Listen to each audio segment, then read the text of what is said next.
Hello and welcome. I'm Exolite and this is my channel. Over the next several videos, I'm going to be introducing you to one of the world's most beautiful places. It's breathtaking, it's scenic, it's deadly. It's Crater Lake. What distinguishes Crater Lake from other lakes is it is in the caldera of a volcano. It's not the kind of lake you go to for a vacation, to go boating or fishing. It is mostly a lake that you would see from around the rim of a volcano. It is the deepest lake in the United States, and it is in Oregon's only national park.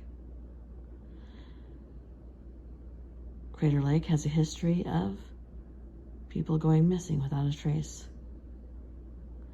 That includes children to adults.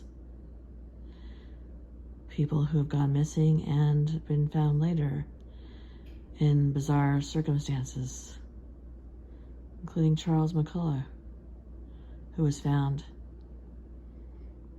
part of him was found sitting on a log. His jeans, the bones in his legs, the rest of him gone.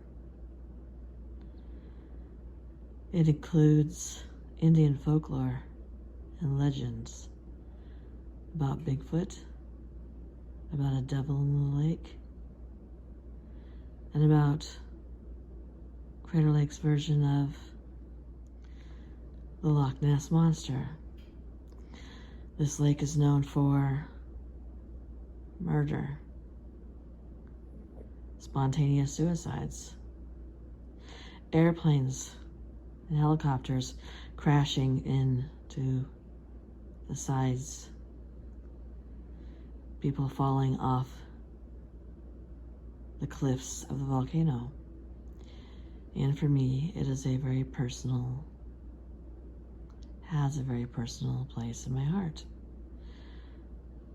One, I traveled there with my very, very best friend who passed away a couple of years ago. And the lake claimed the life of a very dear, dear, close friend of mine several years ago, in a manner not inconsistent with some of the Indian folklore.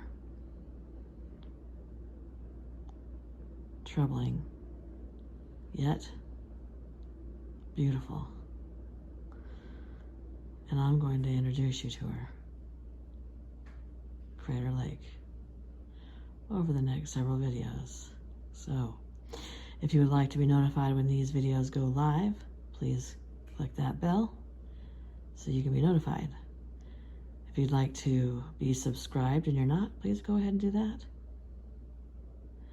And if you would, please give these videos a thumbs up and share them with the people you know. And today we're going to talk about a couple of plane crashes. That's right, plane crashes. Here we go. Long before Crater Lake was known as Crater Lake, it was known as Mount Mazama.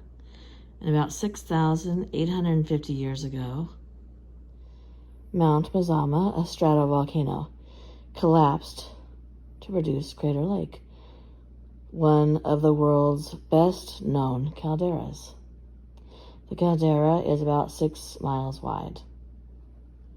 The catastrophic pyroclastic eruption released about 12 cubic miles of magma to the surface. It was one of the largest eruptions in the last 10,000 years. Mount Mazama was one of the major quaternary volcanoes of the Cascade Range. The summit of Mount Mazama was between 11 and 12,000 feet prior to the eruption. The history of the volcano was revealed by detailed study of the rocks exposed in the caldera wall and mapping of deposits on the flank of the volcano. Volcanism continued after the caldera formed, and within a few hundred years, cones had formed inside that caldera.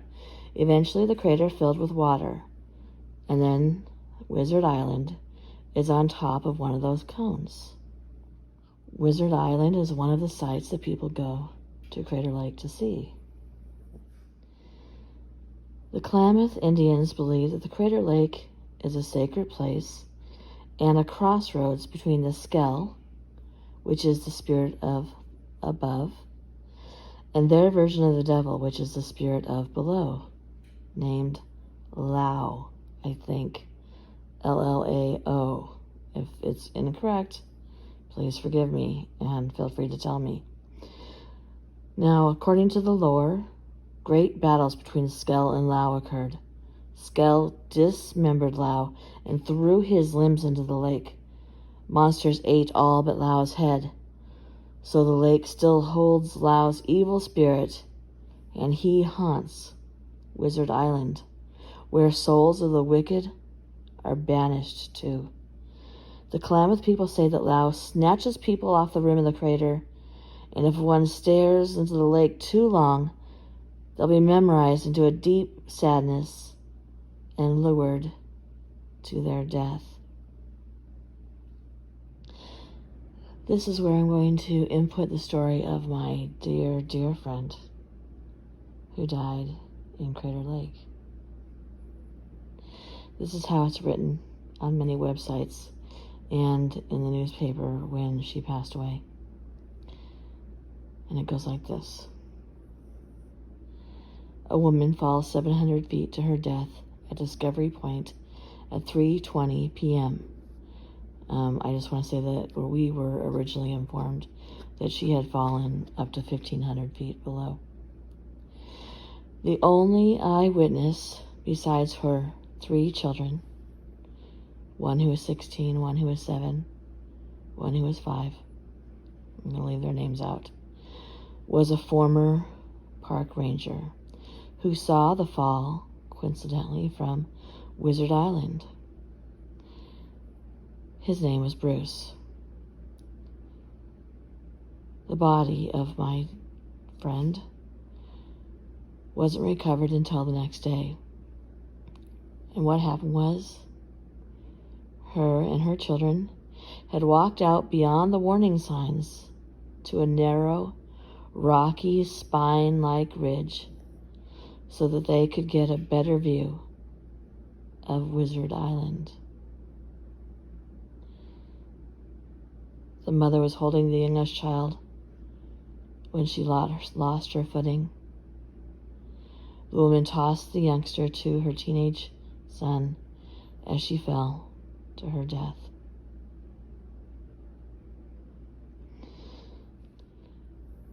The part that has always sat with me was the lore. The lore of Lao's spirit that he haunts Wizard Island. The lore that the Klamath people say that Lao snatches people off the rim of the crater.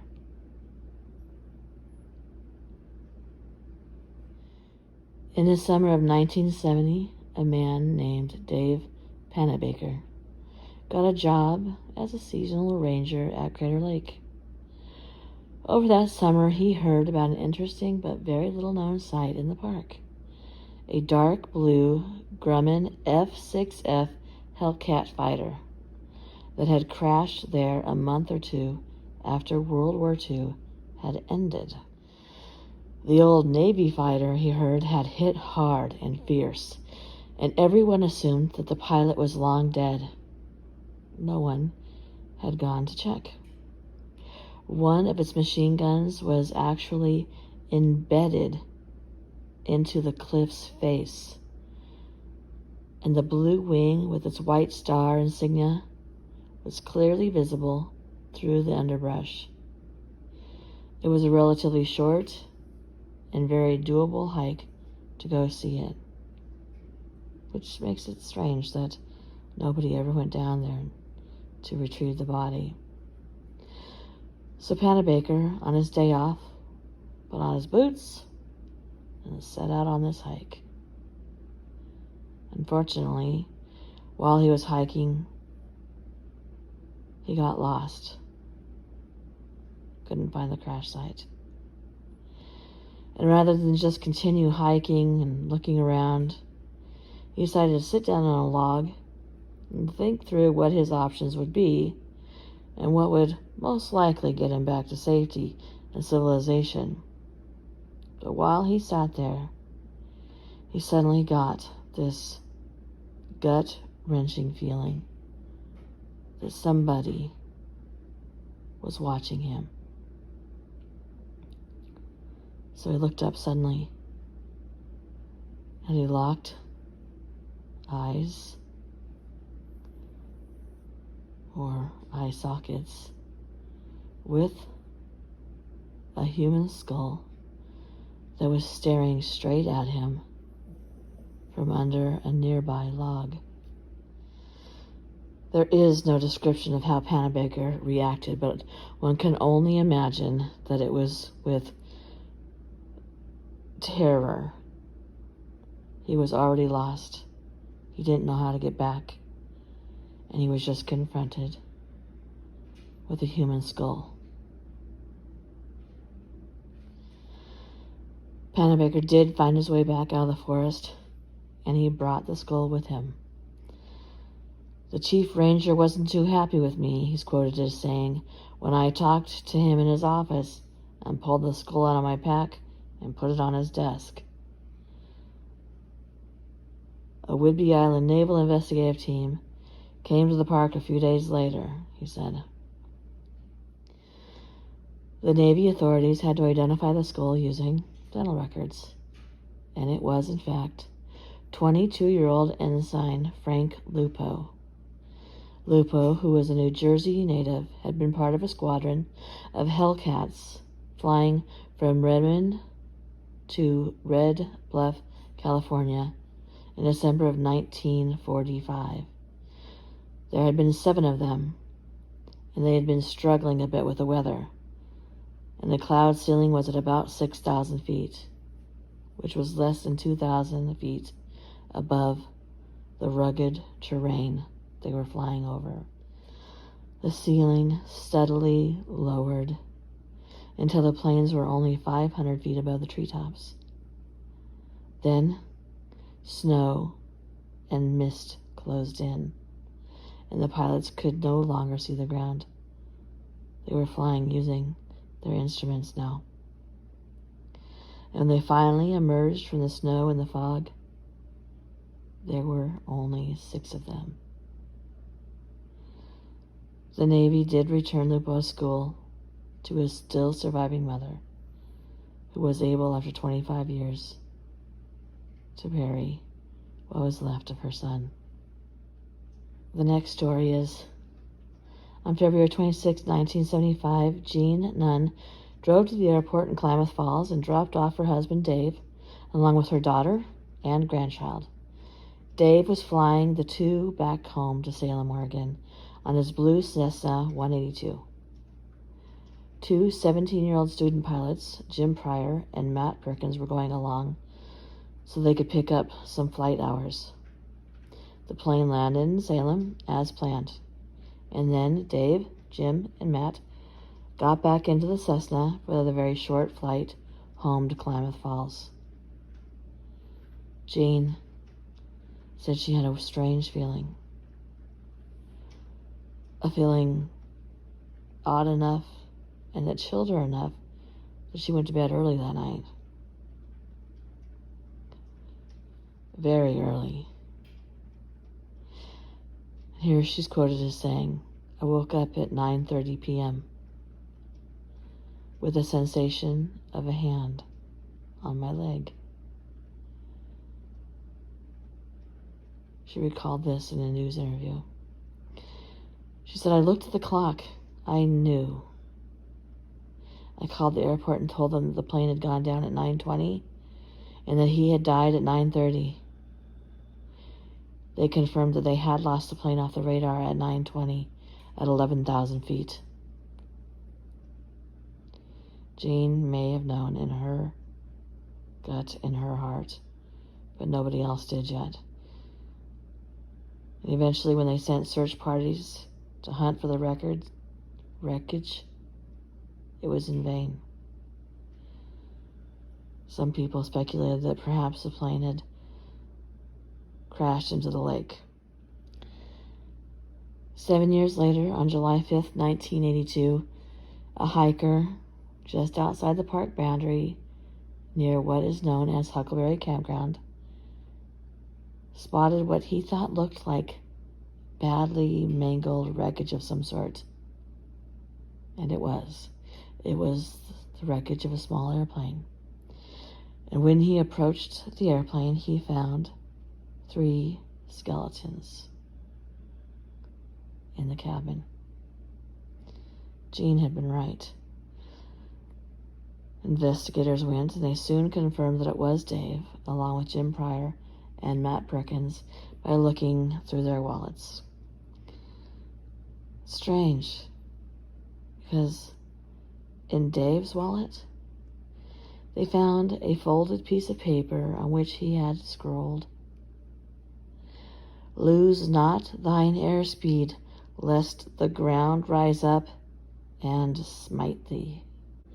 The volcanic Mount Mazama went from being the tallest mountain in Oregon to the deepest lake in the nation because of what was an immensely violent event.